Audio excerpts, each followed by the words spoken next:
The Sony 65-inch Mini LED QLED 4K has been blowing up in my feed, so I grabbed one. Worth the hype? Let's see. To be honest, I was skeptical about this TV. $2,000 for a screen that can barely hang with an OLED TV at similar size? No thanks. But after spending a few weeks with it, I've gotta say, I was pleasantly surprised. This thing is a beast, and I'm not just talking about the specs. First off, let's talk about what really matters: picture quality. The XR backlight master drive and QLED technology are a game-changer. It's like having a separate backlight for each color, which delivers insane contrast and brightness. I was blown away by how vivid colors look on this screen, especially when watching movies or playing games. You'll feel like you're right there in the scene. Another thing that really impressed me is how well it handles motion. The XR processor is ridiculously good at handling fast-paced content without introducing any artifacts or lag. Whether I'm watching sports or playing a game with my kids, this TV delivers smooth, silky visuals every time. Now, here's where things get even better: streaming.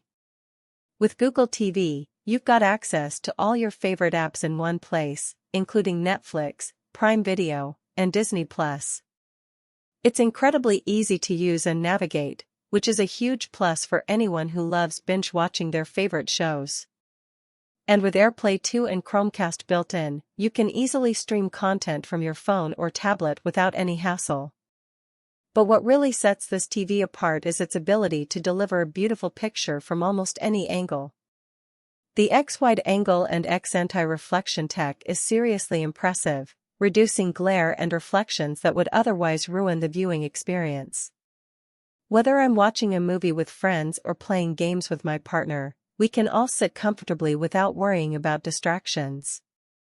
Now, here's where things get slightly tricky: sound quality. Don't get me wrong, it's great, but it's not exactly going to win any awards for surround sound just yet. It's more like a solid, immersive experience that enhances the visuals rather than overpowering them. If you're a serious audiophile, you might be slightly disappointed. But honestly, that's my only real complaint about this TV. And considering how much you get for your money, including access to exclusive movies and a premium picture quality, I think it's fair to say that Sony's done something special here. The price may feel steep at first glance, but when you factor in the sheer value you're getting, it starts to make more sense. So if you want to skip the Amazon guessing game, subscribe. New video every week, where I'll be reviewing all sorts of gadgets and gizmos. And if you do decide to grab this TV for yourself, you can find it through the link below. Thanks for hanging out. See you next week.